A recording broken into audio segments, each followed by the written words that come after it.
ప్రాణేశ్వరీ ప్రాణదాత్రీ పంచాశత్పీఠరూపిణీ విశృంఖలా వివిక్తస్థ వీరమాతా వియత్ప్రసూః. ప్రాణేశ్వరి, ప్రాణములకు అధీశ్వరి. ఒక జీవిలో ప్రాణము ఉన్నదో లేదో తెలిపేది ఆ జీవినందు ఉండు కదలిక. కదలికయే చైతన్యం. అమ్మవారు చైతన్య రూపములో ప్రతి ప్రాణిలోనూ ప్రాణేశ్వరిగా ఉంటుంది. శరీరములో ప్రాణములు 5 రకాలుగా ఉంటాయి: ప్రాణ, అపాన, వ్యాన, ఉదాన, సమాన వాయువులు. ఈ 5ంటికి ముఖ్య ప్రాణస్వరూపిణి అమ్మవారు. ప్రాణవాయువు శక్తిని బ్రహ్మాండం నుండి పిండాండంలోనికి తీసుకురావడానికి పనిచేస్తుంది. ఇది శిరస్సులో, ఊపిరితిత్తుల్లో, హృదయంలో ఉంటుంది. 2 అపానవాయువు వ్యర్థ పదార్థాలను పిండాండం నుండి ప్రకృతిలోకి విసర్జించడానికి పనిచేస్తుంది. అన్నసారం శరీరంలోకి ఇంకడానికి ఇది ఉపయోగపడుతుంది. 3 సమాన వాయువు శరీరానికి సమతుల్యత అందిస్తుంది.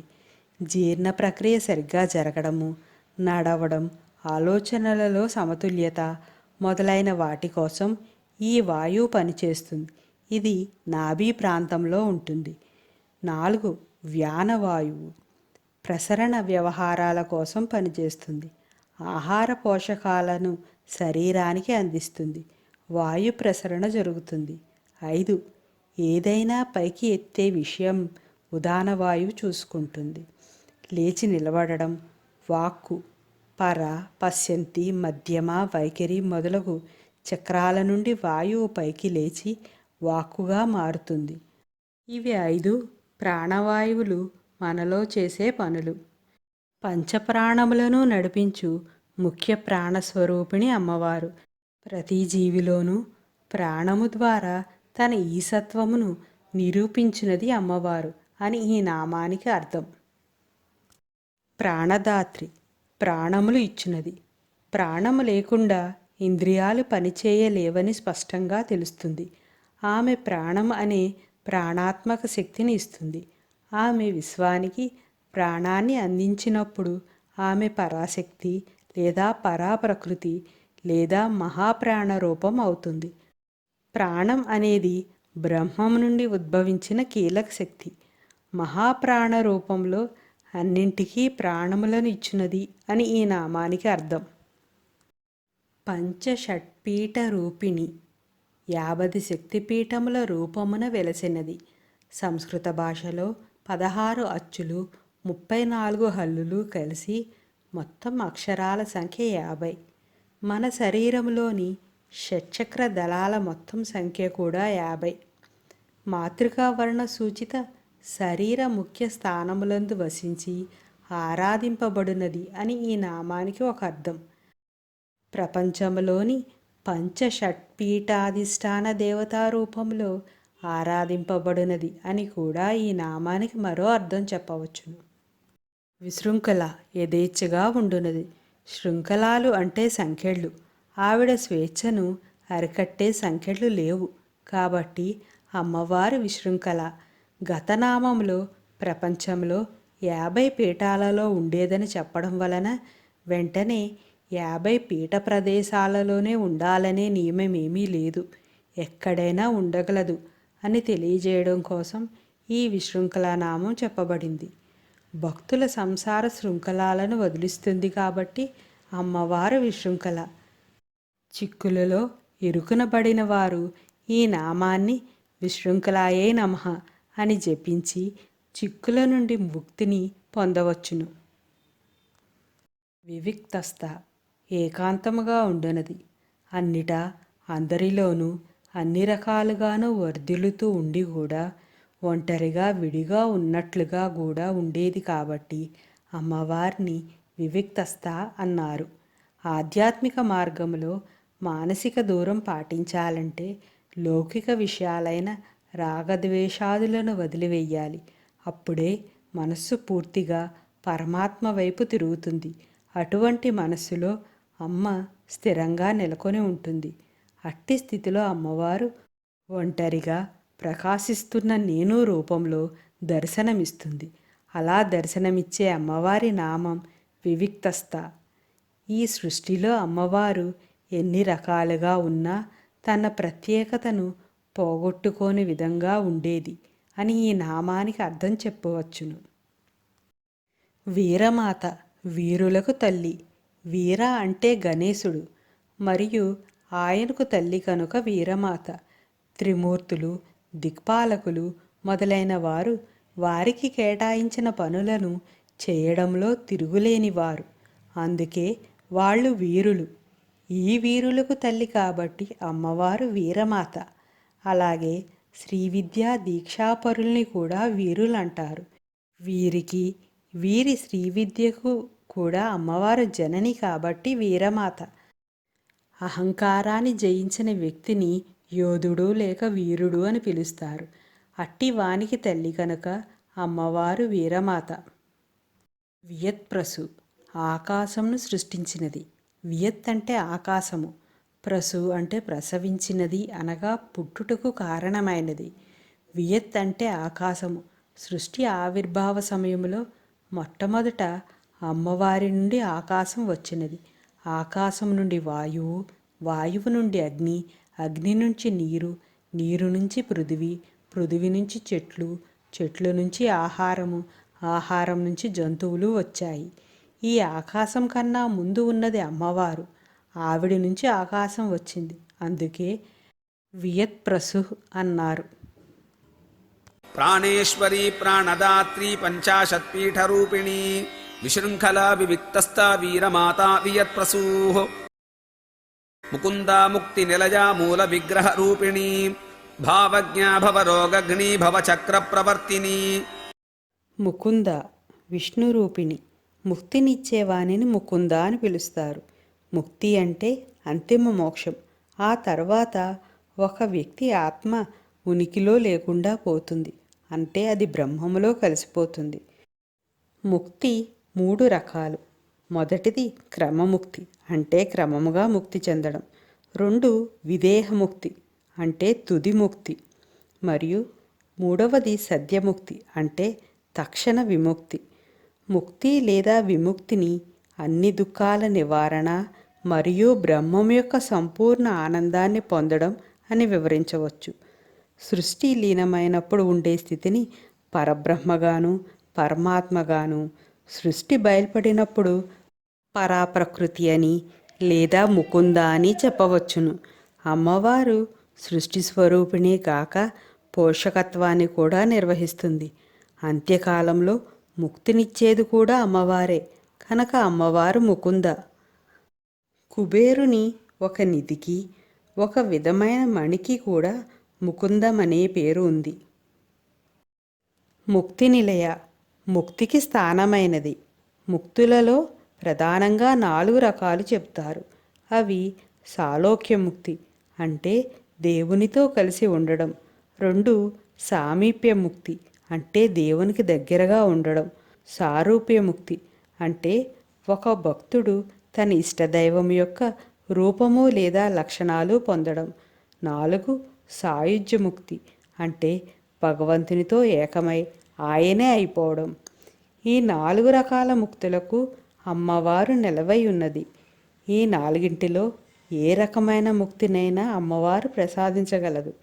లేదా ఈ 4 రకాల మార్గాల ద్వారా అమ్మవారు ప్రసన్నమై మనకు మోక్షస్థితిని కలుగజేస్తుంది. మూల విగ్రహ రూపిణి, అన్నింటికీ మూలమైనది. ఈ సమస్త విశ్వానికి మూల కారణం పరబ్రహ్మ. ఆ పరబ్రహ్మకు సగుణ రూపమే అమ్మవారు. కాబట్టి అమ్మవారు మూల విగ్రహ రూపిణి. విగ్రహ అనే పదాన్ని వి మరియు గ్రహ అని విడదీస్తే వి అంటే వియదాది పంచభూతాలు, వియదాది అంటే ఆకాశము మరియు గాలి, అగ్ని, నీరు, భూమి.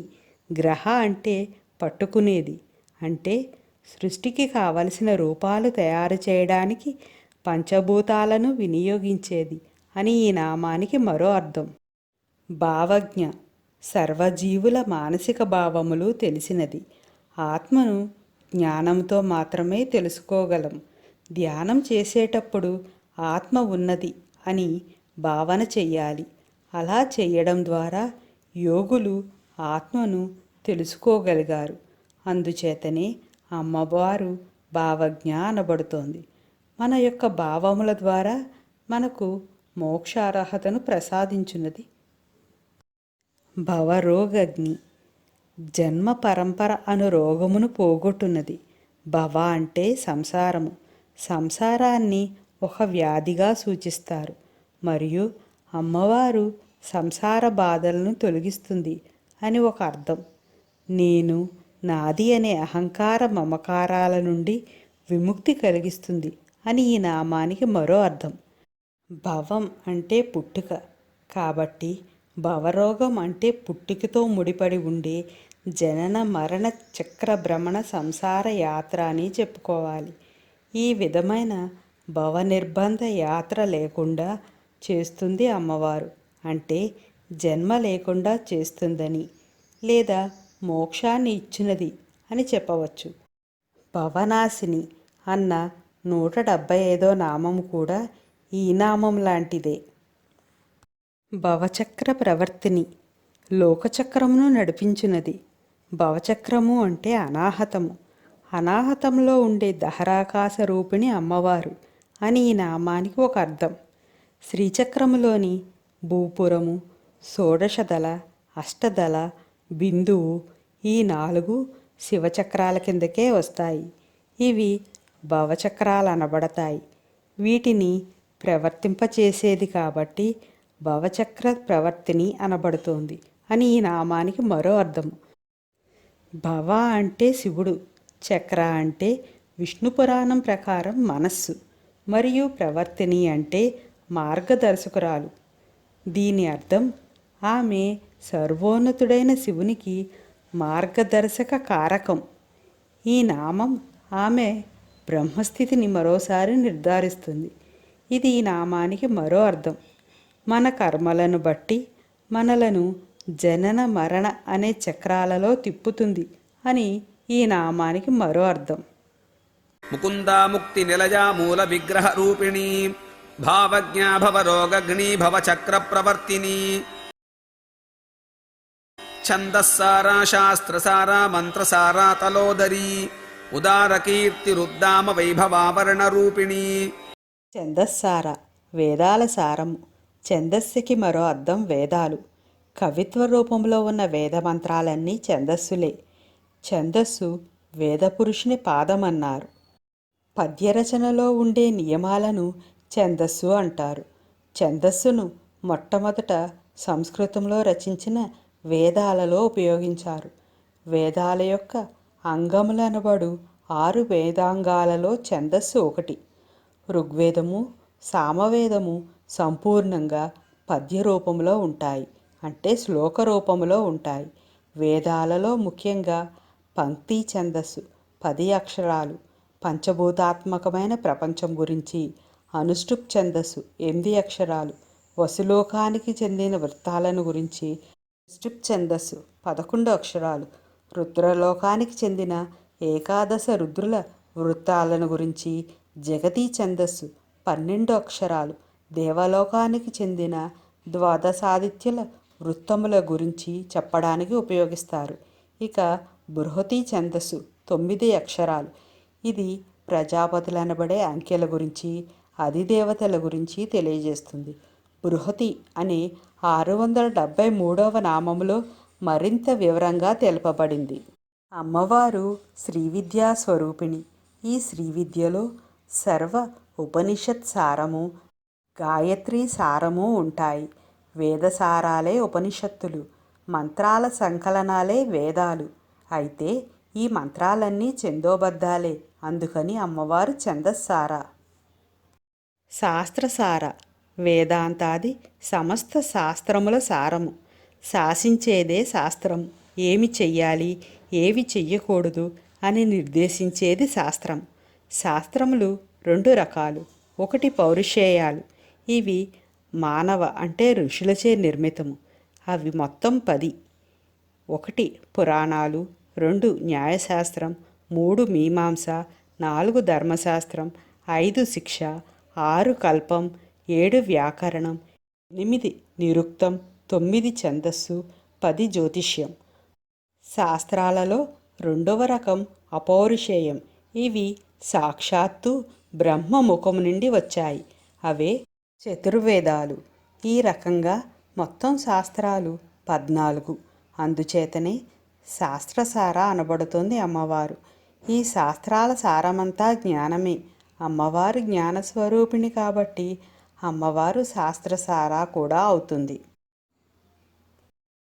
మంత్రసార, మంత్రముల యొక్క సారము. మంత్రం అనేది బీజాక్షరాల కలయిక.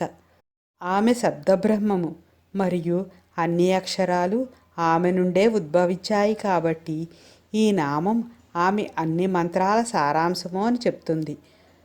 204వ నామమైన సర్వమంత్ర స్వరూపిణి కూడా ఇదే విషయాన్ని తెలియజేస్తుంది. మంత్రాలు 3 రకాలు. అవి: మొదటిది వైదికమైనది. వేదాలలో చెప్పబడిన మంత్రాలు వైదిక మంత్రాలు అంటారు. అవి జ్ఞానప్రదములు. 2 తాంత్రిక మంత్రములు. కామ్యప్రదమైనవి.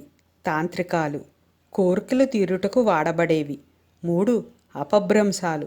సంస్కృతంలో కాక ఇతర భాషలలో ఉన్న మంత్రాలను అపభ్రంశాలు అంటారు. తలోదరి, పలుచని ఉదరము కలిగినది. తలము అంటే లోకము అని అర్థము. విశ్వంలో మొత్తం 14 లోకాలు ఉన్నాయి. వాటిలో భూ, భువ, సువ, మహ, జన, తప, సత్యము అనే 7 లోకాలు, ఊర్ధ్వలోకాలని అతల, వితల, సుతల, తలాతల, రసాతల, మహాతల, పాతాళ అనే 7 లోకాలు అధోలోకాలని అంటారు. ఈ ఊర్ధ్వలోకాలు అధోలోకాలన్నింటినీ అంటే మొత్తం 14 లోకాలను అమ్మవారు తన ఉదరమునందు అనగా పొట్టలో కలిగి ఉంది కాబట్టి అమ్మవారు తలోదరి. తలము అంటే ఆకాశము అనే అర్థం కూడా ఉంది. తలము అంటే సన్నని నడుము అనే అర్థం కూడా ఉన్నది. సన్నని నడుము బహుసంతానానికి ప్రతీక. అమ్మవారి కన్నా బహుసంతానము గల తల్లి సృష్టిలో లేదు. ఉదార కీర్తి, గొప్ప కీర్తి కలిగినది. ఉత్ అంటే పైకి, ఆరా అంటే ప్రకాశించు, కీర్తి అంటే కీర్తి కలిగినది. కీర్తి అనేది చేసిన కృత్యముల వల్ల వస్తుంది. అమ్మవారు అన్ని లోకాలలో ఉండే సర్వజీవులను సర్వకాల సర్వావస్థలయందు అన్ని విధాలా ఆదుకుంటుంది. అందుకే అమ్మవారు సర్వరక్షాకరి అని కీర్తింపబడుతుంది. కాబట్టి అమ్మవారు ఉదార కీర్తి అవుతుంది. రక్షాకరి అని 317వ నామం ఈ విషయాన్ని ధృవీకరిస్తుంది. ఉత్ అంటే ఊర్ధ్వగతి. ఊర్ధ్వగతిలో ఆరాధించే వారికి అమ్మవారు కిరణ్మయగా దర్శనమిస్తుంది. ఊర్ధ్వగతిలో అంటే కుండలిని యోగాలో మూలాధారం నుండి సహస్రార మార్గంలో అని అర్థము. ఈ మార్గము గుండా మన కుండలిని శక్తిని పెంచుకుంటూ ఉపాసించే సాధకులకు సాధనా ఫలంగా అమ్మవారు పూర్తిగా వెలుగు ముద్దలాగా దర్శనమిస్తుంది. కాబట్టి అమ్మవారు ఉదార కీర్తి అవుతుంది. ఉద్దామ వైభవ, అధికమైన వైభవము కలిగినది. ఉత్ అంటే పైకి, దామ అంటే త్రాడు. మన అందరిలో ఒక విశిష్టమైన త్రాడు ఉంది. దీనినే సూత్రం అంటారు. ఈ సూత్రమే నేను అనే ప్రజ్ఞ. అందరిలో ఉండే ఈ నేను అనే సూత్రమే బ్రహ్మసూత్రమని అంటారు. మనలో వెన్నుముక నిట్ట నిలువుగా పైకి ఊర్ధ్వముఖంగా ఉంటుంది. ఈ వెన్నుముకలో 3 పేటలతో పేనబడు త్రాడు ఉంది. ఈ 3 పేటలే ఇడ, పింగళ, సుషుమ్న నాడులు. ఈ 3 కూడా వెన్నుముక వెంబడి 3 చోట్ల ముడిపడి ఉంటాయి. ఈ 3 ముళ్ళే బ్రహ్మగ్రంథి, విష్ణుగ్రంథి, రుద్రగ్రంథి. ఈ ముడులను యోగా సాధన నైపుణ్యముతో విడదీయాలి. అప్పుడు తిన్నగా పైకి నిలబడిన త్రాడులా తయారవుతాయి. ఈ స్థితిలో సాధకుడు పొందే అనుభూతే ఉద్దామ వైభవ అనుభూతి. మనలో ఈ అనుభూతి తెలిపే అమ్మవారి పేరు ఉద్దామ వైభవ. వర్ణరూపిణి, అక్షర రూపిణి. వర్ణ అనే పదానికి చాలా అర్థాలున్నాయి. రంగు అనే అర్థంలో, అన్ని రంగుల రూపంలోనూ వ్యక్తమయ్యేది అమ్మవారే. అలాగే అక్షరమనే అర్థంలో అన్ని అక్షరాల స్వరూపముగా ఉన్నది అమ్మవారే. అలాగే మనుష్య జాతికి సంబంధించిన వర్ణమనే అర్థంలో అన్ని వర్ణాల రూపంలో వ్యక్తమయ్యేది అమ్మవారే అని ఈ నామానికి అర్థంగా చెప్పుకోవాలి. గౌరీ, కాళీ, లక్ష్మి, సరస్వతి మొదలైన స్త్రీ దేవతలందరూ వేరువేరు రూపాలలోనే కాకుండా వేరువేరు దేహఛాయలలో ఉంటారు. ఇలా వివిధ రూపాలలో వేరువేరు వర్ణాలతో ఉండే స్త్రీ దేవతలందరి స్వరూపంలోనూ ఉండేది అమ్మవారే కాబట్టి అమ్మవారు వర్ణరూపిణి. ఛందస్సారా శాస్త్రసారా మంత్రసారా తలోదరీ ఉదారకీర్తిరుద్దామ వైభవావరణ రూపిణి జన్మ మృత్యుజరా తప్త జన విశ్రాంతిదాయిని సర్వోపనిషదుద్ధుష్టా శాంత్యతీత కళాత్మిక. జన్మ మృత్యు జరాతప్త జన విశ్రాంతిదాయిని. చావు పుట్టుకలు, ముసిలితనము మొదలైన వాటితో బాధపడు జనులకు విశ్రాంతినిచ్చున్నది. జననము, మరణము, ముసిలితనము అను వికారాల నుండి తన భక్తులను తప్పించి ఉపశమన సుఖమును ఇచ్చినది. ఈ నామము శ్రీ విద్యకు, శ్రీ లలిత ఆరాధనకు ఫలశ్రుతిగా చెప్పుకోవచ్చును. మొదటి జన్మ తప్ప మిగిలిన జన్మలన్నీ కర్మఫలాలే. సత్కర్మ అయితే సుఖం లభిస్తుంది, చెడ్డ కర్మ అయితే కష్టం కలుగుతుంది. ఈ కష్టము సుఖము శరీరానికి కలుగుతాయి. జీవుడు మాయ వలన తన నిజరూపం ఆత్మ అని మర్చిపోయి ఈ శరీరమే తాను అనే భ్రమలో ఉన్నాడు. అందుకే శరీరానికి కష్టం వస్తే బాధ, సుఖం వస్తే సంతోషంగా భావిస్తాడు. సాధకులు ఈ కష్టసుఖాలను తాము పూర్వం చేసిన కర్మఫలంగా గ్రహించి వాటి వలన చలించిపోకుండా ఉంటారు. సాధకులను అమ్మవారు ఇట్టి గొప్ప స్థితికి చేరుస్తుంది. అటు తర్వాత మోక్షాన్ని ప్రసాదిస్తుంది. మోక్షాన్ని పొందిన ఆత్మ బ్రహ్మములో లీనమైనప్పుడు తిరిగి జన్మించదు. మోక్షం అనేది స్వర్గం కంటే భిన్నంగా ఉంటుంది. స్వర్గం అనేది ఆత్మకు తాత్కాలిక నివాసం మాత్రమే. అది మరిన్ని జన్మల కోసం భూమిలోకి తిరిగి ప్రవేశించాలి. సర్వోపనిషదుద్గుష్ట అన్ని ఉపనిషత్తుల చేత చాటి చెప్పబడినది. ఉపనిషత్తులు తాత్విక గ్రంథాలు. అంటే బ్రహ్మ విద్య, జీవాత్మ, పరమాత్మ, జ్ఞానము, మోక్షము, పరబ్రహ్మ స్వరూపములను గురించి వివరించేవి. 4 వేదాలకు కలిపి 1180 ఉపనిషత్తులు ఉన్నాయి. వీటిలో 108 ముఖ్యమైనవి అయితే వాటిలో మరింత ముఖ్యమైనవి 10 అని భావిస్తారు.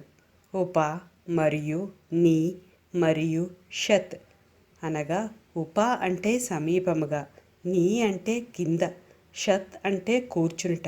అంటే గురువుగారి దగ్గర ఆయన కన్నా దిగువ స్థాయిలో కూర్చుని వారు చెప్పే బ్రహ్మోపదేశాన్ని శ్రద్ధగా వినడం.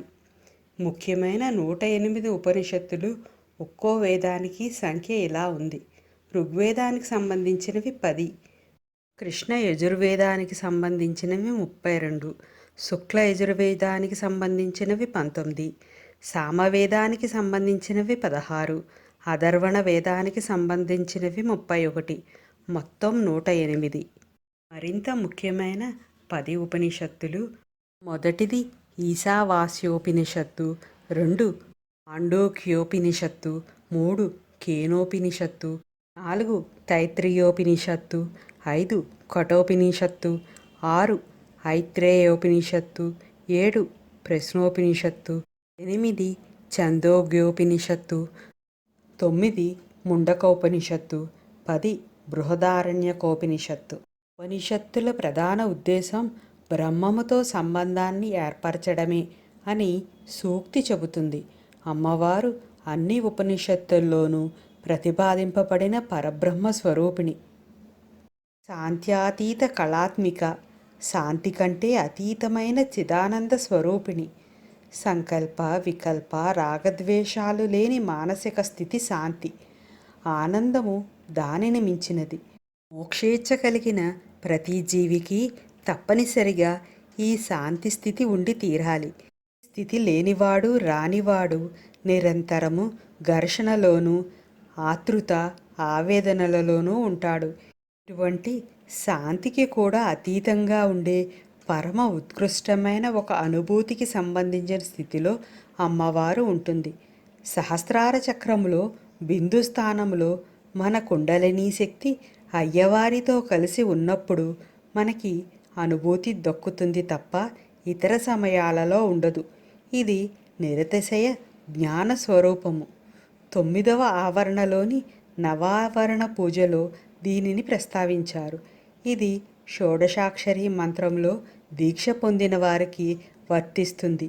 ఇది జీవన్ముక్తి దశ. ఒక్కొక్క ఉపనిషత్తుకు సంబంధించిన వివరణ క్లుప్తంగా తెలుసుకుందాం. ఈశావ్యాసోపనిషత్తు. ఈశావ్యాసమిదగ్ సర్వం అనే మంత్రముతో ఈ ఉపనిషత్తు ప్రారంభమవుతుంది. అందువలన దీనికి ఈశావ్యాస ఉపనిషత్తు అనే పేరు వచ్చింది. ఇందులో 18 మంత్రాలు ఉన్నాయి. మిగిలిన ఉపనిషత్తులులాగా కాకుండా ఇది మంత్రభాగంలో చేరినది. యజుర్వేదము యొక్క శుక్ల యజుర్వేద విభాగంలో వాజసనేయ సంహిత ఉంది. ఇందులో 40 అధ్యాయాలు ఉన్నాయి. ఈ ఉపనిషత్తు 40వ అధ్యాయము. మాండూక్యోపనిషత్తు.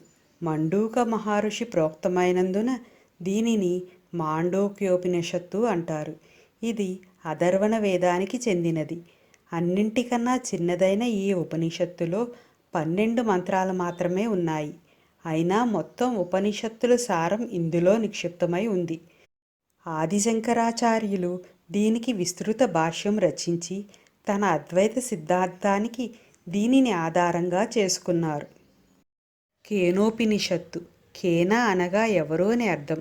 భగవంతుడు ఎవరు అనే చర్చ ఇందు వర్ణన చేయబడినది. కేనేషితం పతతి అని ఈ ఉపనిషత్తు ప్రారంభమవుతుంది. అందుకే దీనికి కేనోపనిషత్తు అని పేరు వచ్చింది. తైత్రీయోపనిషత్తు. తైత్రీయోపనిషత్తు చాలా విషయాలను గురించి వ్యాఖ్యానించింది. ప్రధానంగా బ్రహ్మము గురించిన విచారణ చేసింది. ఉపనిషత్తులలో ఇప్పటికీ సాంప్రదాయంగా బోధన ఉన్నది దీనికే. అంతేకాక ప్రస్తుత కాలంలోని కర్మకాండలు మొదలగు వాటిలో విరివిగా ఉపయోగిస్తున్నారు. కఠోపనిషత్తు. కృష్ణ యజుర్వేదంలోని తైత్రీయ శాఖలో ముఖ్యమైనది ఈ కఠోపనిషత్తు. శంకరాచార్యులు భాష్యం వ్రాసిన 10 ఉపనిషత్తులలో ఒక ముఖ్యమైన ఉపనిషత్తు కఠోపనిషత్తు. ఐత్రేయోపనిషత్తు. ఐత్రేయోపనిషత్తు అనేది ఋగ్వేదానికి చెందిన ఐత్రేయ బ్రాహ్మణములో భాగమైన ఒక ఉపనిషత్తు. ఇది పరమాత్మ మరియు ఆత్మల మధ్య సంబంధం గురించి, అలాగే జీవము యొక్క పుట్టుక, మరణము మరియు పునర్జీవనము గురించి వివరించబడింది. ఐత్రేయోపనిషత్తులో ఆత్మ అనేది బ్రహ్మ అనగా పరమాత్మ నుండి ఉద్భవించి మళ్ళీ దానిలో విలీనమవుతుంది అని చెప్పబడింది. ప్రశ్నోపనిషత్తు. ఈ ఉపనిషత్తు అంతా ప్రశ్నలతో నడుస్తుంది. ఈ ఉపనిషత్తులో 6 ప్రశ్నలు వస్తాయి. ఆదిశంకరులు ఉపనిషత్తుకి భాష్యం వ్రాశారు. పిప్పలాదుడు అనే బ్రాహ్మణవేత్తను 6 మహర్షులు వచ్చి 6 ప్రశ్నలు వేస్తారు. మొదటి 4 ప్రశ్నలు ప్రాణానికి సంబంధించినవి. తరువాత ప్రశ్నలు ప్రణవానికి సంబంధించినవి. ఛందోగ్యోపనిషత్తు. ఛందోగ్యోపనిషత్తు సామవేదానికి చెందినది. ఉపనిషత్తులన్నిటిలోకి ప్రాచీనమైనదని కొందరి అభిప్రాయం. 4 మహావాక్యాలలో ఒకటైన తత్వమసి ఈ ఉపనిషత్తులోనిదే. ముండకోపనిషత్తు. అత్యంత ప్రాచీన ఉపనిషత్తుల్లో ఒకటి. ఈ ఉపనిషత్తు అథర్వణ వేదమునకు సంబంధించినది. ఏది తెలుసుకుంటే సర్వము తెలుసుకున్నట్లవుతుంది అన్న ప్రశ్నకు సమాధానం ఈ ఉపనిషత్తు. బృహదారణ్యకోపనిషత్తు. ఇది శుక్ల యజుర్వేదమునకు చెందినది. దీనికి ఆదిశంకరాచార్యులు భాష్యం రాశారు. జన్మ మృత్యుజరా తప్త జన విశ్రాంతిదాయిని సర్వోపనిషదుద్ధుష్టా శాంత్యతీత కళాత్మిక గంభీరా గగనాంతస్థా గర్వితా గానులోలుపా కల్పనారహితా కాష్టా కాంతా కాంతార్ధ విగ్రహ. గంభీర, లోతైనది. అమ్మవారి తత్వం తెలుసుకొనుట కష్టం. నిండుతనం గంభీరానికి అవసరమైన లక్షణం. ఈ నిండుతనం ఐశ్వర్యము, జ్ఞానము, బలము, వీర్యము మొదలగు వాటితో కూడినదైతే అది పూర్తిగా అమ్మవారికి సంబంధించిన విషయమవుతుంది. సముద్రపు లోతులలో అనేకమైన రహస్యాలు ఉంటాయి. అమ్మవారు కూడా సముద్రంలాగా నిండుతనము, విషయపు లోతులతో గంభీరంగా ఉంటుందని ఈ నామానికి అర్థం. ఇన్ని లక్షణాలున్నా మన ఊహలకు, వాక్కులకు, చివరకు మనసుకు కూడా గోచరించేది కాదు అమ్మవారు. ఎంతో ధ్యాన నిష్టతో ఉంటే గాని అమ్మవారు ద్యోతకం కాదు. ఈ నామానికి మరో వివరణ కూడా ఉంది. గమ్ అనేది గణపతి బీజం. బి అంటే భయము మరియు రా అంటే తరిమివేయడం. గణేశుని బీజాన్ని జపింపచేసి అమ్మవారు భక్తుల భయం తొలగిస్తుంది అని ఈ నామానికి అర్థం. గగనాంతస్థ. గతనామంలో సముద్ర గాంభీర్యముతోనూ సముద్రమునందు అనంతమైన రహస్యాలతోనూ అమ్మవారు పోల్చబడ్డారు. ఈ నామములో ఆకాశ ఔన్నత్యముతో పోల్చబడి ఎంత ఎత్తుకైనా వెళ్ళగలుగు సూక్ష్మతమమైన వికిరణాత్మక లక్షణం కలిగినదిగా చెప్పబడుతుంది.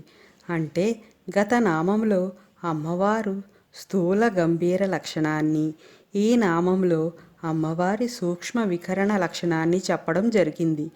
ఈ రెండు లక్షణాలు కలదే అమ్మవారు. ఈ గగనం పూర్ణమైనది. దీన్నే పురాణాలలో అదితి, మూల ప్రకృతి అన్నారు. దీని నుండి సృష్టి యావత్తూ వస్తుంది. గగనమంత విశాలమైనది మరొకటి లేదు. అందుకే సర్వవ్యాపి అయిన అమ్మవారిని గగనంతో పోలుస్తారు. గర్విత, గర్వము కలిగినది. రాగము పాశానికి, క్రోధము అంకుశానికి ప్రతీకలని చెప్పుకున్నాము. అలాగే గర్వం ఏకఛత్రాధిపత్యాన్ని, రాజసహంకారాన్ని సూచిస్తుంది. అమ్మవారి గర్వం పరవశత్వాన్ని సూచిస్తుంది. పర వశము అంటే పరమేశ్వర వశములో ఉన్న అమ్మవారు గర్వం పొందినదవుతుంది. ఇక్కడ గర్విత అంటే అహం బ్రహ్మాస్మి అనే స్థాయి అని అర్థం.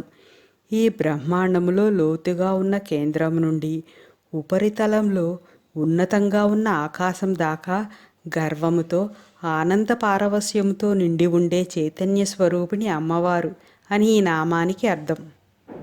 గానలోలుప, సంగీతమునందు ప్రీతిగా నిమగ్నమైనది.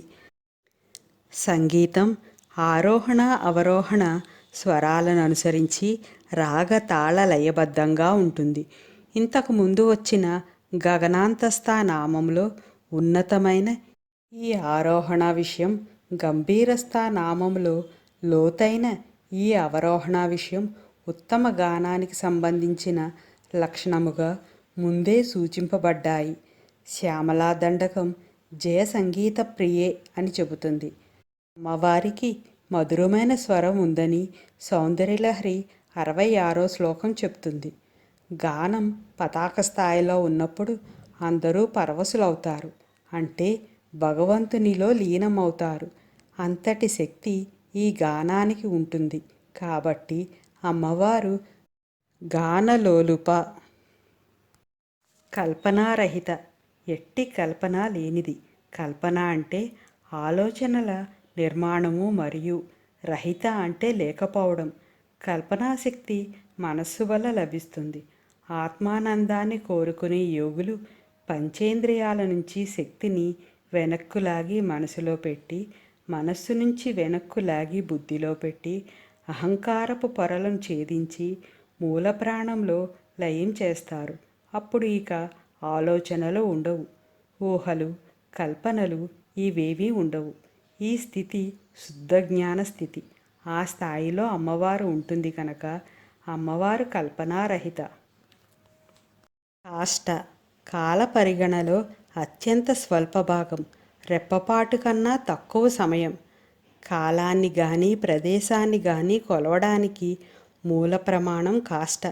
కాబట్టి ఈ కాష్ట అనేది దేశకాలాత్మకంగా ఉండే అమ్మవారి యొక్క చిన్న ప్రమాణం అవుతుంది. ఇక్కడ కాష్ట అంటే హద్దు అనే అర్థం వస్తుంది. పరమాత్మ సాయుధ్యమే అతి గొప్ప ధనం. యోగా సాధనతో అది లభిస్తుంది. అయ్యవారు గగనం లాంటి వారైతే అమ్మవారు దిక్కులాంటిది. గగనాత్మకుడైన అయ్యవారిని ప్రత్యేకంగా భీముడు అనే పేరుతో పిలుస్తారు. అలాగే దిక్స్వరూపిణి అయిన అమ్మవారిని కాష్ట అని పిలుస్తారు. అకాంత. కాంత అనేది 329వ నామంగా ఇంతకు పూర్వం వచ్చింది. ప్రస్తుతం కూడా కాంత అన్నట్లుగానే చెప్పుకుంటే ఈ నామం పునరుక్తం అవుతుంది. అందువలన ముందు నామంలోని అకారంతో కలిపి అకాంత అని చెప్పుకోవడం జరుగుతుంది. అకము అంటే బాధ, నిరాశ, పాపము, దుఃఖము అనే అర్థాలు ఉన్నాయి. ఎన్ని రకాల అర్థాల పరంగానూ ఈ నామాన్ని వివరించుకుంటే బాధను, నిరాశను, పాపమును, దుఃఖమును అంతము చేయనది అనగా పోగొట్టున్నది అని ఈ నామానికి అర్థం. కాంతార్థ విగ్రహ. కాంతుడైన ఈశ్వరునిలో అర్ధభాగము. శివుని కోసం తపస్సు చేసి శివుని శరీరములో సగమైన వామభాగాన్ని పొందిన అమ్మవారిని సూచించే నామం ఇది. వాస్తవానికి అర్ధనారీశ్వరునిలో అటూ ఇటూ ఉన్నవాడు అయ్యవారే. అయినా భౌతిక విగ్రహం మాత్రం అమ్మవారే. భర్త శరీరంలో సగభాగం పొందినది లేదా సగభాగముగా ఉన్నది అని ఈ నామానికి అర్థం. సౌందర్యలహరిలో 23వ శ్లోకం కూడా ఈ రూపాన్ని సూచిస్తుంది.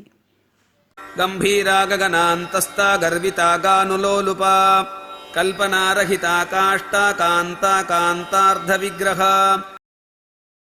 కార్యకారణ నిర్ముక్త కామకేళితరంగిత కనత్కనకతాటంగా లీలా విగ్రహధారిణి. కారణ నిర్ముక్త. కార్యకారణములు లేని శ్రీమాత.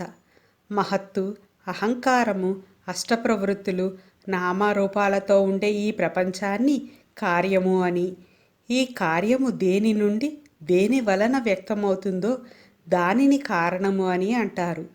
కార్యకారణాలు ఈ రెండు విడిచిపెట్టినది నిర్వికార శుద్ధ చైతన్య స్వరూపమే అమ్మవారు. కార్యకారణ నిర్ముక్త అంటే కార్యములు కారణములచే విడివడినది. కామకేళి తరంగిత. కోరికల తరంగములందు విహరించున్నది. కాముడు అంటే శివుడు. ఒంటరిగా ఉన్న శివుడికి ఎంతో మందిగా అయి ప్రపంచంగా మారుదామనే కోరిక కలగడమే ఈ మహాకామము. ఈ కోరిక కలిగిన శివుణ్ణి మహాకాముడని, అలా కలిగిన కోరికను మహాకామము అని, ఆ కోరికను అనుసరించి వ్యక్తమైన ఈ సృష్టి స్వరూపిణి అయిన అమ్మవారిని మహాకామేశ్వరి అని అంటారు. ప్రతి ప్రళయానంతరము తరంగములులాగా జరిగే ఈ మహాకేళితో సంబంధం ఉన్న అమ్మవారిని మహాకేళి తరంగిత అంటారు. కార్యకారణముల నుండి విముక్తులైన యోగులు శివ సాయుధ్యం పొంది ఈశ్వర ఆరాధనా కేళిని ఆస్వాదిస్తూ ఉంటారు. యావత్ సృష్టి మాయే అని తెలుసుకుని ఈశ్వర సంకల్పము నెరిగి ఆ కామకేళి తరంగాలలో మునిగిపోతారు. కనత్కనక తాటంక. మనోహరమగు ధ్వనిచేయి బంగారు చెవి కమ్మలు కలది. కనత్ అనే పదము వెలుగుకు శబ్దానికి కూడా సంబంధించినది. ఈ వెలుగు శబ్దాలకు అవినాభావ సంబంధం ఉంటుంది. ఒకవైపు శబ్దపరంగా సోహం నుండి ఓంకారం, దాని నుండి అక్షరాలు శబ్దాలు పుడుతూ ఉంటే, ఇంకోవైపు వెలుగుపరంగా సూర్యోదయ కిరణాలు, అవి ఘనీభవించి గ్రహ గోళ తారకాదులు పుడుతూ ఉంటాయి. అమ్మవారు నిత్య చైతన్య స్వరూపము. ఆవిడ ఆనందములో కర్ణాభరణాలు కదులుతాయి. ఆ కదలిక వలన 1 కమనీయమైన ధ్వనులు ప్రసారమవుతాయి, 2 మెరుపులాగా మనోహరమైన రమణీయమైన వెలుగులు ప్రసరిస్తాయి.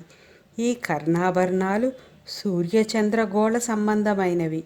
తాటంక యుగళీభూత తపనోడుపమండల అనే 22వ నామం ఈ విషయాన్ని వివరిస్తుంది. లీలా విగ్రహధారిణి. లీలకై అనాయాసంగా అద్భుత రూపమును ధరించున్నది. అనాయాసంగా అవతార విశేషములు గలది.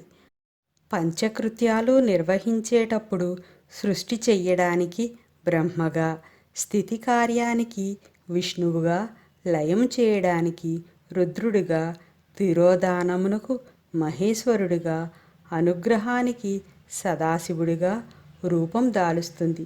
దుష్ట శిక్షణ శిష్ట రక్షణ చెయ్యడానికి అనేక రూపాలు దాలుస్తుంది. వీటిలో కొన్ని పూర్తి అవతారాలు, కొన్ని అంశాలు. అలాగే భక్తులు తనను ఏ రూపంలో ఆరాధిస్తే వారికి ఆ రూపంలో దర్శనమిస్తుంది. కాబట్టి అమ్మవారు లీలా విగ్రహధారిణి అనబడుతోంది. కార్యకారణ నిర్ముక్త కామకేళితరంగిత కనత్కనక తాటంగా లీలా విగ్రహధారిణి అజాక్షయ వినిర్ముక్త ముగ్ధా క్షిప్రప్రసాదిని అంతర్ముఖ సమారాధ్య బహిర్ముఖ సుదుర్లభ. అజ పుట్టుక లేనిది, అమ్మవారు ఆద్యంతాలు లేని ఆత్మస్వరూపిణి. అంతేకాదు పుట్టడం, పెరగడం, ఉండడం, మార్పు చెందడం, కృషించడం, నశించడం వంటి షడ్వికారాలు అమ్మవారికి ఉండవు. ఈ వికారాలలో మొట్టమొదటిదైన పుట్టడం ఉంటే మిగిలిన 5 వికారాలు అనుసరించి ఉంటాయి. అసలు పుట్టడం అనేదే లేనప్పుడు మిగిలిన 5 వికారాలకు అవకాశమే లేదు. క్షయ వినిర్ముక్త, క్షయ అంటే క్షీణించుట అను దాని నుండి, వినిర్ముక్త అంటే విడిచిపెట్టబడినది. ఇంతకుముందు వచ్చిన నామంలో అమ్మవారు పుట్టుక లేనిదని చెప్పబడింది. అసలు పుట్టుక అనేది ఉంటే ఆ పైన బ్రతకడం, పెరగడం, కృషించడం, నశించడం మొదలైనవి ఉంటాయి. ఈ నామంలో చెప్పిన క్షయ అంటే క్షీణించడం, దీనితో పాటు నశించడం అంటే మృత్యువు కూడా అమ్మవారికి ఉండదని మళ్ళీ వేరుగా చెప్పనక్కర్లేదు. అమ్మవారిని పొందడానికి నిజమైన భక్తి మాత్రమే అవసరం. అమ్మవారి భక్తులకు మాత్రమే భౌతిక శ్రేయస్సు మరియు పూర్తి విముక్తి రెండింటినీ పొందుతారని ఈ నామం తెలుపుతుంది. ముగ్ధ 12 నుండి 16 సంవత్సరాల బాలికా రూపము కలిగినది. మనోహరమైన అమాయకత్వముతో మోహింపచేయబడు రూపము గల అమ్మవారిని గురించినది ఈ నామం. అమాయకత్వం అనేది ఇతరులను గాయపరిచే ఉద్దేశము లేని లక్షణం. రాగద్వేషాలు లేకుండా చూడగానే ప్రసన్నంగా, ప్రశాంతంగా పరిమిత వాక్ సంభాషణాదులు చేసే లక్షణములు ఉండాలి. ఇన్ని లక్షణాలు ఏ కన్యలో ఉంటాయో ఆ కన్యను ముగ్ధ అంటారు. అమ్మవారు పైన చెప్పిన లక్షణాలు కలిగిన 16 ఏళ్ల తరుణిలాగా ఉంటుందట. అంటే రాబోయే సృష్టి అనే పువ్వుకు ముందు ఉండే మొగ్గ వంటిదన్నమాట. క్షిప్రప్రసాదిని, శీఘ్రముగా ముక్తిని ప్రసాదించున్నది. క్షిప్ర అంటే త్వరగా అని అర్థం. మోక్షాన్ని ఇవ్వడం అనేది అమ్మవారి వల్ల మాత్రమే సాధ్యం అని మునుపటి నామాలలో చెప్పుకున్నాం. అమ్మవారు శివుడు, బ్రహ్మము నుండి భిన్నముగా లేదు. మరియు ఆమె మాత్రమే నిజమైన భక్తుడిని శివుని వద్దకు తీసుకువెళ్ళగలదు. శీఘ్రముగా ప్రసన్నమగునది అని కూడా ఈ నామానికి అర్థం ఉన్నది. అమ్మవారు మాతృస్వరూపిణి. తల్లి కన్నా ఎక్కువ ప్రసన్నంగా పిల్లల పట్ల ఎవరు ఉంటారు? అంతర్ముఖ సమారాధ్య, అంతర్దృష్టి గల యోగులచే ఆరాధింపబడినది. పూజలు 2 విధాలు. 1 బాహ్య పూజ, 2 అంతఃపూజ. బాహ్య పూజ అంటే షోడశోపచారాలు, చతుషష్ఠి ఉపచారాలతో పరమేశ్వరిని పూజించడం. అంతఃపూజ అంటే మన శరీరములోని దేవతని అర్చించడం. ఈ 2 రకాల ఆరాధనల గురించి ఈ నామములోనూ రాబోయే నామములోనూ చెప్పబడుతుంది. ఏ రకమైన ఆరాధనకైనా ముందు చిత్తశుద్ధి ఉండాలి. అందులో అంతర్ముఖ ఆరాధనకు తప్పనిసరిగా ఉండాలి. ఈ అంతర్ముఖ ఆరాధనలో భగవంతుడు ఎక్కడైనా ఉంటాడు, తనలోనే ఉన్నాడు కూడా అనే భావనలు ప్రాధాన్యం వహిస్తాయి. మనలోని ఆత్మస్వరూపముగా ఉన్న అమ్మవారిని సత్వగుణ ప్రధానముగా అత్యంత శ్రద్ధతో, నిష్ట కలిగిన బుద్ధితో ఆరాధించడమే అంతర్ముఖ సమారాధనము. బహిర్ముఖ సుదుర్లభ, ప్రాపంచిక దృష్టి కలవారికి లభించనిది. బాహ్య పూజలో గల ఆర్భాటాలకు హంగులకు అమ్మవారు తృప్తి పడదని చెప్పడానికి ఈ నామం. చేసే పూజ ఏ రకమైనదైనా చేస్తున్నది అమ్మవారికి, తృప్తి చెందవలసినది అమ్మవారు అని గ్రహించి చేస్తే కానీ ఫలితం ఉండదు. అజాక్షజమి నిర్ముక్త ముగ్ధా క్షిప్ర ప్రసాదిని అంతర్ముఖ సమారాధ్య బహిర్ముఖ సుదుర్లభ త్రజీ త్రివర్గ నిలజా త్రిస్థా త్రిపురమాలిని నిరామయా నిరాలంబా స్వాత్మా రామా సుధాశ్రుతి. త్రయీ వేదస్వరూపిణి. త్రయీ అంటే మూడు అని అర్థం. ఈ నామంలో 3 వేదాలను సూచిస్తుంది. వేదాలు అనగా ఋగ్వేదము, యజుర్వేదము, సామవేదము. వీటిలోని విషయాన్ని త్రయీ విద్య అంటారు. 338వ నామం అమ్మవారిని వేదజనని అని తెలుపుతుంది. అంటే వేదములకు తల్లి. ఈ నామం ఆమె 3 వేదాల రూపంలో ఉందని చెబుతుంది. ఋగ్వేదం ఆ అక్షరముతో ప్రారంభమవుతుంది. యజుర్వేదం ఈ అక్షరంతో ప్రారంభమవుతుంది. మరియు సామవేదం కూడా ఆ అక్షరంతో ప్రారంభమవుతుంది. ఆ మరియు ఈ మరియు ఆ కలిపితే ఐ అక్షరం వస్తుంది. ఈ ఐకి పూర్ణ బిందును చేరిస్తే అది ఐం అవుతుంది. ఐం అక్షరాన్ని మంత్రశాస్త్రంలో వాగ్భవ బీజం అంటారు. ఈ వాగ్భవ బీజం జ్ఞానస్వరూపిణి, వాగ్దేవి స్వరూపిణి అయిన అమ్మవారిని సూచిస్తుంది. కాబట్టి అమ్మవారు త్రయీ అయ్యింది. త్రివర్గ నిలయ, ధర్మార్థ కామములకు నిలయమైనది. త్రివర్గ అంటే భూత, వర్తమాన, భవిష్యత్తులు లేదా ధర్మ, అర్థ, కామము. పురుషార్థాలలో ధర్మ, అర్థ, కామాలతో పాటు మోక్షం కూడా ఉన్నది. ఆమె మోక్షప్రదాత కాబట్టి ఈ నామం ఆమె ఇతర పురుషార్థాలలో కూడా ప్రబలంగా ఉందని చెబుతుంది. ఆమె భూత, వర్తమాన, భవిష్యత్ అనే 3 కాలాలలో కూడా ప్రబలంగా ఉందని కూడా చెప్పవచ్చు. ధర్మార్థ కామాల సమన్వయం తిన్నగా సాగబడితే 4వదైన మోక్షం దానంతట అదే వస్తుంది.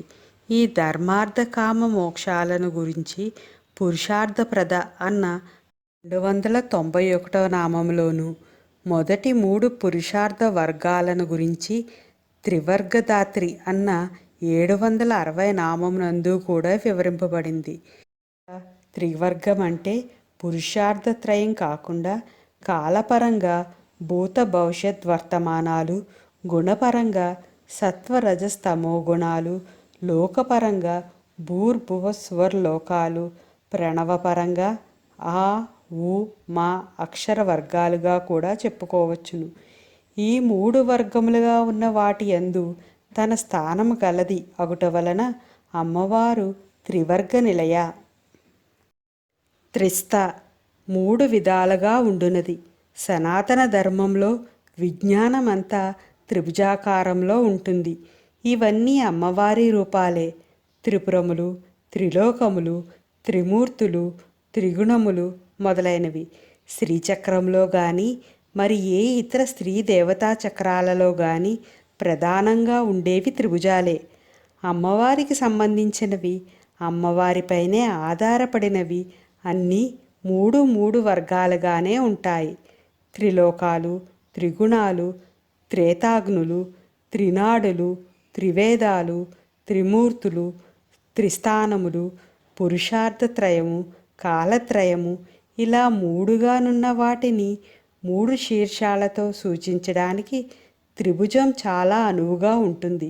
అందుకని అమ్మవారిని సూచించడానికి త్రిభుజాన్ని యంత్రంగా ఎన్నుకున్నారు. త్రిపురమాలిని. త్రిపురమాలిని శ్రీచక్ర 6వ ఆవరణకి అధిష్టాన దేవత. ఈ ఆవరణం సృష్టిని సూచిస్తుంది. కాముడు అని పిలువబడే శివుని భార్య పేరు మాలిని. అజ్ఞాన తిమిరాన్ని పటాపంచలు చేసే రశ్మిమాలాదేవి రూపంలో ఉన్న అమ్మవారిని త్రిపురమాలిని అనవచ్చును. శ్రీవిద్యా పంచదశాక్షరి మంత్ర త్రికూట స్వరూపిణి అని ఈ నామానికి అర్థం చెప్పవచ్చును. నిరామయ, ఏ వ్యాధులు లేనిది. అమాయము అంటే వ్యాధి అని అర్థం. దేహానికి వ్యాధులుంటాయి కానీ ఆత్మకు వ్యాధులుండవు. అమ్మవారు ఆత్మస్వరూపిణి కాబట్టి నిరామయ.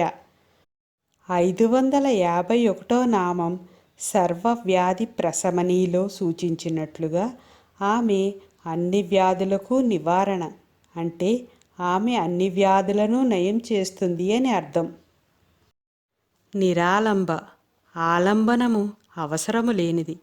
అన్నింటికీ ఆధారమైన వారే నిరాలంబులు కాగలరు. అమ్మవారు అన్నింటికీ ఆధారం కాబట్టే తనకు వేరే ఆలంబన లేదు. తనకు ఎవరైనా రక్షణగా ఉంటే బాగుండును అని కోరని వాడిని నిరాలంబుడు అనాలి. సృష్టి, స్థితి మరియు లయ కార్యాల కోసం ఆమె వేరే వారిపై ఆధారపడదని ఈ నామం చెబుతుంది. అమ్మవారికి మరియు పరమేశ్వరునికి మధ్య ఎటువంటి తేడా లేనందున ఆమె ఈశ్వరునిపై ఆధారపడదు. స్వాత్మ రామ, స్వ ఆత్మ రామ అని విడదీస్తే తన ఆత్మయందే ఆనందించున్నది అని అర్థం వస్తుంది.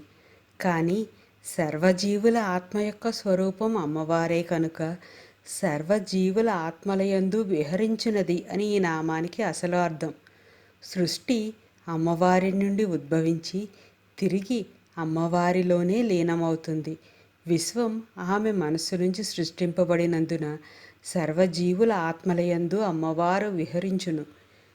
665వ నామమైన ఏకాకిని కూడా ఈ విశ్వంలోని అన్ని జీవులు పూర్తిగా ఒంటరిగా ఉన్న బ్రహ్మం యొక్క ప్రతిబింబాలు తప్ప మరొకటి కాదు అని స్పష్టం చేస్తుంది.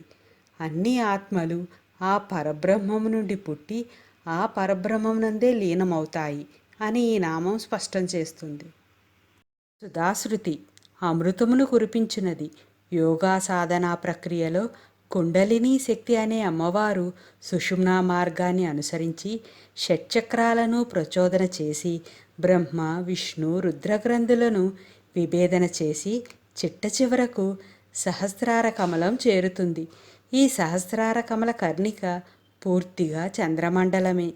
ఈ చంద్రమండలం అత్యంత శీతలంగా ఘనస్థితిలో ఉంటుంది. సహజంగా అగ్నితత్వమైన కుండలినీ శక్తి అనే అమ్మవారు ఘనస్థితిలో శీతలంగా ఉండే చంద్రమండలాన్ని చేరగానే ఆ ఘనస్థితి కరిగి ద్రవస్థితి పొందుతుంది. అలా ద్రవస్థితిలోకి వచ్చిన చంద్రుని వెన్నెలనే అమృతం అంటారు. ఇలా అమృతత్వాన్ని పొందుతుంది కాబట్టే దీన్ని సుధాసింధువు అన్నారు. సహస్రారంలో చేరిన అమ్మవారి పాదస్పర్శ వల్లనే ఇవన్నీ జరిగేది. అమ్మవారి పాదస్పర్శ వలన ద్రవించిన అమృతం సహస్రారం నుండి ధారాపాతంగా వర్షింపబడుతుంది. ఈ అమృత వర్షాన్నే సుధాసార అంటారు. ఇలా సుధావర్షాన్ని కురిపించే అమ్మవారికి సుధాశృతి అనే పేరు వచ్చింది. సహస్రారం నుండి కురిసే అమృతధారలో తడిసి తన్మయం చెందుతూ యోగులు అమ్మవారిలో లీనమైపోతారు. ఇక్కడితో జ్ఞాన విద్య సమాప్తం. త్రజీ త్రివర్గ నిలజా త్రిస్థా త్రిపురమాలిని నిరామయా నిరాలంబా స్వాత్మా రామా సుధాశృతి సంసార పంక నిర్మగ్న సముద్ధరణ పండిత యజ్ఞప్రియా యజ్ఞకర్త్రీ యజమాన స్వరూపిణి. సంసార పంక నిర్మగ్న సముద్ధరణ పండిత. సంసారమనటి బురదలో పూర్తిగా మునిగిన వారిని చక్కగా ఉద్ధరించడంలో సామర్థ్యం కలది. సంసారం అంటే ఆగకుండా సాగునది అని అర్థం. ఇక్కడ బురద అంటే ఊబి అని అర్థం. ఎంత ప్రయత్నిస్తే అంత క్రిందకు లాగేది ఊబి. ఇటువంటి సంసారమనే ఊబి నుండి బయటపడాలంటే అమ్మవారిని స్మరించి శరణాగతి చెందితే గజేంద్రుడిని శ్రీ మహావిష్ణువు రక్షించినట్లు సముద్రంలో దిగబడిపోయిన భూమిని తన కోరలతో ఆదివరాహమూర్తి పైకి ఉద్ధరించినట్లు అమ్మవారు మనలను ఎంతో సామర్థ్యంతో ఉద్ధరిస్తుంది అని ఈ నామం చెప్తుంది. సౌందర్యలహరిలో ఆదిశంకరులు అవిద్యానామంతస్థిమిర మిహిర ద్వీప నగరి అన్న శ్లోకంలో జన్మజలదౌ నిమగ్నానాం మురరిపు వరాహస్య భవతి అని ఇదే విషయాన్ని చెప్పారు. సంసార సముద్రంలో దిగబడిన వారిని ఉద్ధరించడంలో అమ్మవారు ఆదివరాహ దంష్ట్ర వంటిది అన్నారు ఆదిశంకరులు. ఇక్కడ సంసారం అంటే పుట్టడం, చావడం, మళ్ళీ పుట్టడం అని అర్థం చేసుకోవాలి. చావు పుట్టుక అనే చక్రం నుండి రక్షించి మోక్షాన్ని ఇచ్చున్నది అని ఈ నామానికి అర్థం. యజ్ఞప్రియ, యజ్ఞములయందు ప్రీతి కలిగినది. 10 మందికి ఉపయోగపడే పనిని యజ్ఞము అంటారు. యజ్ఞము వలన శరీరములోను, మనస్సులోను, బయట ప్రకృతిలోను సంతులిత నెలకొల్పబడుతుంది. యజ్ఞము వలన సత్వగుణము బలపడుతుంది. లోకోపకార లక్ష్యం కలిగిన యజ్ఞాలంటే అమ్మవారికి చాలా ఇష్టం. అందుకని అమ్మవారు యజ్ఞప్రియ. దేవ, పితృ, భూత, మనుష్య, బ్రహ్మయజ్ఞాలు, ఏకాహము, సప్తాహము, చండీయాగాలు, రుద్రయాగాల దగ్గర నుంచి సత్రయాగాల దాకా ఎన్నో రకాల పరిమితులతో ఈ యజ్ఞాలుంటాయి. ఇవన్నీ అమ్మవారికి చాలా ఇష్టమైనవే. మంచి పనులు యందు ఇష్టం కలిగినది అని ఈ నామానికి అర్థం. యజ్ఞోవై విష్ణువు అంటే యజ్ఞము అంటే విష్ణువు అని అర్థం.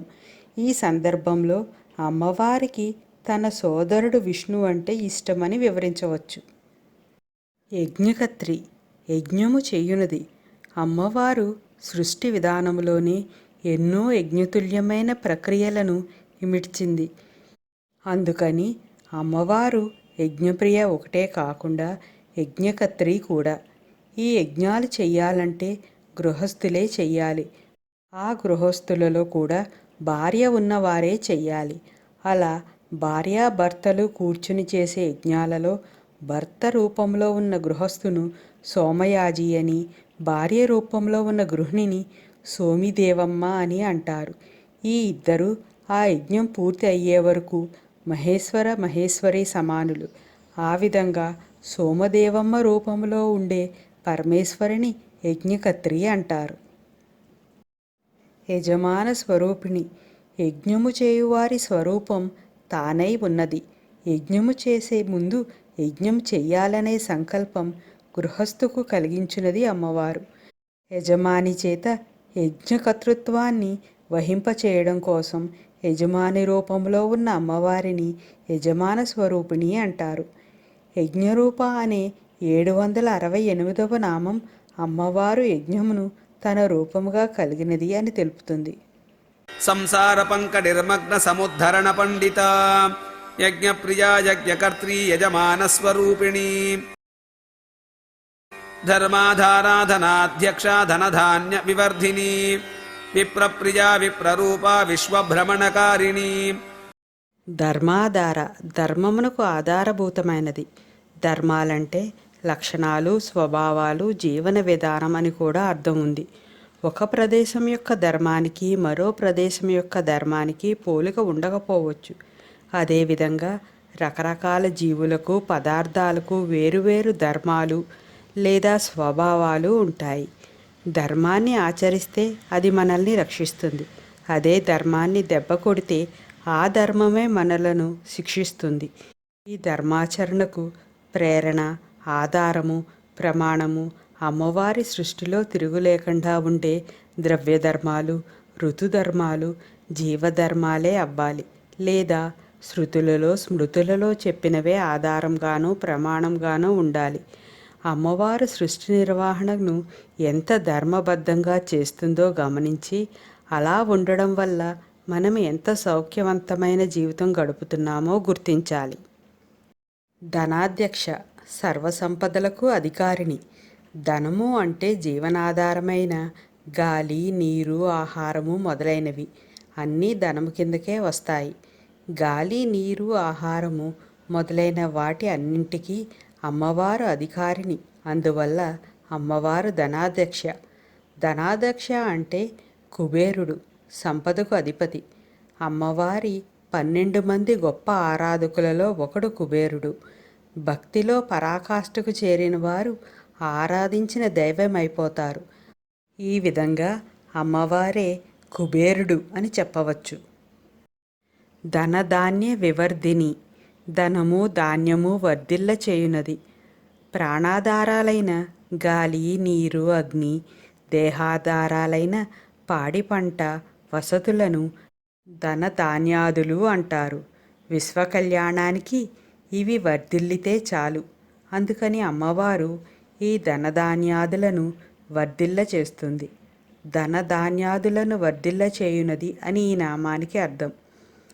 ధర్మాధార, ధనాధ్యక్ష, ధనధాన్య వివర్ధిని నామాలలో పరలోకముతో ముడిపడి ఉంటే పుణ్యాన్ని, ఇహలోకముతో ముడిపడి ఉంటే ధనాన్ని, మన దేహంతో ముడిపడి ఉంటే ధాన్యాన్ని అమ్మవారు వర్ధిల్ల చేస్తుందని సమన్వయం చేసుకోవాలి. యజ్ఞములు చేసేవారికి పుష్కలంగా ధనధాన్య సమృద్ధిని కలగజేస్తుంది అని కూడా ఈ నామానికి అర్థం చెప్పవచ్చు. విప్రప్రియ, వేదాధ్యయన సంపన్నులైన వారియందు ప్రీతి కలిగినది. వేదాలు చదివి విశేష ప్రజ్ఞను పొంది వేద విహిత కర్మలు చేసే వాడే విప్రుడు. అమ్మవారు వేదస్వరూపిణి, వేద జనని కాబట్టి వేద పండితులైన విప్రులయందు ప్రీతి కలిగినది. విప్ర అంటే జ్ఞాని అని అర్థం. ఆమె జ్ఞానులను ఇష్టపడుతుంది. ఆత్మసాక్షాత్కారానికి జ్ఞానం మాత్రమే అవసరం. విప్రరూప, వేద విధులైన వారియందు ఉండునది. పుట్టడంతోటి ప్రతి వ్యక్తి శూద్రుడే. ఉపదేశం పొంది సంస్కరింపబడితే ద్విజుడవుతాడు. వేదపఠనం వల్ల విప్రుడవుతాడు. బ్రహ్మజ్ఞానం కలిగినవాడు బ్రాహ్మణుడవుతాడు. అంటే ఈ అర్హతలు సాధనల వలన వచ్చినవే గాని జన్మ వల్ల, కులం వల్ల వచ్చేవి కావు. విప్రప్రియ నామంలో తెలిపినట్లు విప్రులయందు ప్రీతి కలిగి ఉండడమే కాక అమ్మవారు జ్ఞానస్వరూపం కాబట్టి విప్రులయందు జ్ఞానము కూడా అమ్మవారే కనుక అమ్మవారు విప్రరూప. విశ్వభ్రమణకారిణి, విశ్వమును నడిపించునది. విశ్వాలు చాలా ఉన్నప్పటికీ బ్రహ్మము ఒకటే. అందుకే అమ్మవారిని ఎల్లప్పుడూ అఖిలాండకోటి బ్రహ్మాండ నాయకి అని పిలుస్తారు. అంటే ఆమె అనేక విశ్వాలకు సృష్టికర్త అని అర్థం. ఆమె వివిధ విశ్వాలలో పురుషుడు లేదా ఆత్మతో కలిసి ప్రకృతిగా వ్యక్తమవుతుంది. ఒక చోట మొదలై కొంత దూరం లేదా కొంతకాలం ప్రయాణించాక మళ్ళీ మొదలైన స్థానానికి చేరుకోవడాన్ని భ్రమణం అంటారు. విశ్వభ్రమణానికి కారణమైన అమ్మవారు వ్యక్తుల మనస్సులను, చిత్తాలను కూడా భ్రమింపచేయగలదు.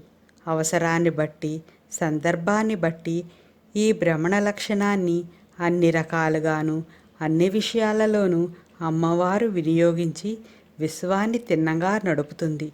ఈ సృష్టిలో ఎన్నో లక్షణాలు, విలక్షణాలు ఉన్నా అవన్నీ విశ్వ కళ్యాణానికి అవసరమయ్యే విధంగానే ఉంటాయి. అది అమ్మవారి విశ్వ నిర్వహణలో ప్రత్యేకత. విశ్వం యొక్క భ్రమణమునకు కారణమైనది అని ఈ నామానికి అర్థం. ధర్మాధారా ధనాధ్యక్ష ధనధాన్య వివర్ధిని విప్రప్రియా విప్రరూప విశ్వభ్రమణకారిణి